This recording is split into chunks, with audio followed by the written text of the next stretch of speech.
দর্শক আপনারা দেখতে পাচ্ছেন যে কারণ বাজারে একজন চোরকে ধরা হয়েছে। তিনি একজনকার কাছ থেকে ৩৬,০০০ টাকা লুটে নিয়েছেন এবং তার এই টাকাটা নেওয়ার কারণে তারা হচ্ছে ৩ থেকে ৪ জন ছিলেন একসাথে। ৪ জন থাকার গায়ের উপরে একটি মানুষের উপরে বমি করে দেন এবং বমি করার পাশাপাশি একজন মানুষ তার গায়ের বমি আর কি পরিষ্কার করে দেন, আর আরেকজন তার ব্যাগ থেকে ৩৬,০০০ টাকা নিয়ে পালিয়ে যায় এবং একজন সাথে হাতে নাতে ধরা পড়ে এবং হাতে নাতে ধরা পড়ে তাকে পাবলিকে আর কি ধরেছে। এই ধরার পরে পরবর্তীতে আমরা দেখানোর চেষ্টা করতেছি যে কি পরিমাণ এখানে তাকে সাহায্য প্রমাণ করছে এবং সে যদি টাকা না দিতে পারে তাকে পুলিশে দেওয়া হবে বলে দাবি করতেছেন সাধারণ মানুষ। ইতিমধ্যে আপনারা দেখতে পাচ্ছেন যে এই মানুষটাই আপনাদের ওনার সাথে কথা বলার চেষ্টা করব আমরা।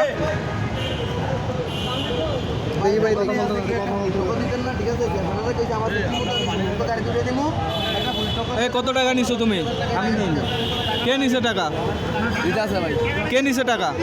মিডিয়া শিকার দাও, সমস্যা নাই। কে নিছে টাকা? নিছে কে? আমি তো জানি না, আমি আমারে ধরছে। কত টাকা নিছো তুমি? ৩৬,০০০ টাকা নিছো। কিভাবে? আমি তো ধরি নাই টাকা। তোমাকে কেন ধরছে তাহলে? তোমাকে কেন ধরছে? তুমি টাকা নেওনি তাহলে তোমাকে কেন ধরছে? এই তুমি টাকা নেওনি তাহলে তোমাকে কেন ধরছে? হ্যাঁ,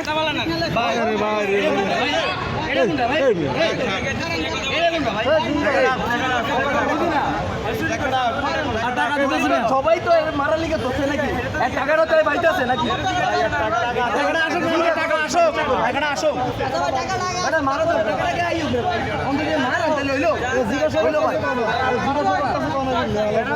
তুই কইস কে? বল তুমি স্বীকার দাও নাহলে তোমাকে পুলিশে দেওয়া হবে। বলো তুমি টাকা নিছো কিনা বলো। একটু দাঁড়ান ভাই, একটু দাঁড়ান, ধৈর্য হারাবেন না। আমরা চেষ্টা করতেছি টাকাটা আমার। তুমি কত টাকা নিছো? তো এতক্ষণ ছাড়ে দিতে মাইরে মুড়ে এতক্ষণ দাঁড়া থাকতে ভাই এদিকে আসেন একটু, আপনি মিডিয়ার সাথে কথা বলেন। এদিকে আসেন। আপনার কাছে কি করে টাকাটা নিছে ওটা বলেন। বাস থেকে আমার থেকে নিয়ে গেছে। কিভাবে? দোতলা বাসে ও আমার সাথে উঠছিল। জি। উঠার পরে ও কিছুক্ষণ বসার পরে আমার বাম পকেট থেকে এভাবে হাত দিয়া টাকাটা নিয়ে চলে গেছে। আপনি কিছু বলেন নাই? নেওয়ার সাথে আমার বমি করে দিছে। বমি করে দিছে? তারপর কি হয়েছে পরবর্তীতে? তারপরে ও বাজার থেকে নামে গেছে দ্রুত। হ্যাঁ। ও সিগন্যাল পার হয়ে গেছে। আমি ওরা ফলো করছি, ও চলে যাচ্ছে, টাকাটা দিয়া চলে যাওয়ার আমি ওরা ধোঁয়ায় এখান দিয়ে ধরছি, সিগন্যাল পার হয়ে গেছে। মানে ওর টাকা আরেকজনকে দিয়ে দিয়েছি। আচ্ছা ঠিক আছে। আপনার বাসা কোথায়? আমার বাসা হচ্ছে মহাখালীতে। ফেনীতে আমার বাড়ি। গ্রামের বাসা ফেনীতে। এখানে কি করেন আপনি? এখানে কি করেন? এসির কাজ করি। আচ্ছা, রূপালী বাংলাদেশ।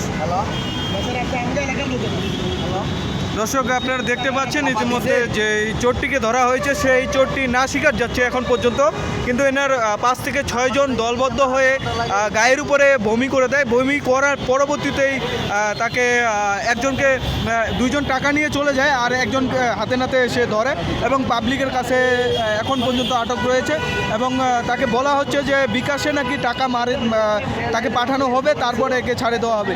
এখন পর্যন্ত বিকাশে কোনো প্রকার টাকা দেওয়া হয়নি এবং সেই এই মুহূর্তে আটক হয়েছে পাবলিকের কাছে এবং সে যদি টাকা না দিতে পারে তাহলে পুলিশের কাছে দেওয়া হবে বলে দাবি করতেছেন যার টাকা হারিয়েছে এবং যার কাছ থেকে টাকা চুরি করা হয়েছে।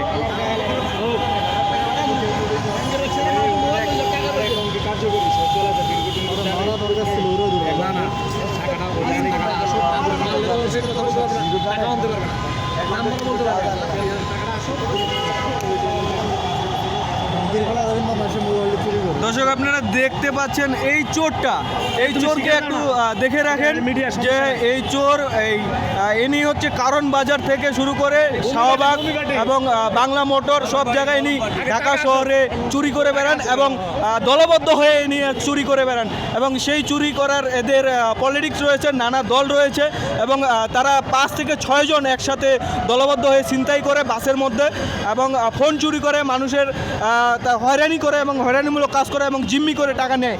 দর্শক আপনারা দেখতে পাচ্ছেন পাচ্ছেন এরা পলিটিক্সভাবে ব্রেন বুদ্ধি খাটিয়ে তারা টাকা নেয়। এই যে আপনারা দেখতে পাচ্ছেন তার আর অবস্থা এবং পুরো পরিস্থিতি আপনারা দেখতে পাচ্ছেন যে পরিমাণ এখন পর্যন্ত এই টাউট এবং ফট বাসটি এখন পর্যন্ত না স্বীকার যাচ্ছে। দর্শক সেটাই কিন্তু আপনাদের দেখানোর চেষ্টা করতেছি। দর্শক এই টাউটটিকে দেখে রাখেন, এই টাউটটিকে আপনারা চিনে রাখেন। এই টাউটটি যেন আর কোনো পরিমাণ কোনো মানুষকে জিম্মি না করতে পারে এবং কোনো মানুষের কাছ থেকে টাকা না হাতিয়ে নিতে পারে, এবং সবাই সচেতন হন, এই টাউটটাকে চিনে রাখেন। কত বড় টাউট এই মানুষটি। আপনি তাকান, ক্যামেরার দিকে তাকান, ক্যামেরার দিকে তাকান, ক্যামেরার দিকে তাকাও, তোমার মারবো। তুমি না শিকার যাচ্ছ কেন? তুমি না শিকার যাচ্ছ কেন? এই নাম্বারে টাকা ঢুকবো কিন্তু দুইবারও দেন। তুমি টাকা আবার পাঠাচ্ছে। এজেন্ট তো নাই রে দাদা, আপনার লিগে কি আর এজেন্টও করতে হবে এদিকে?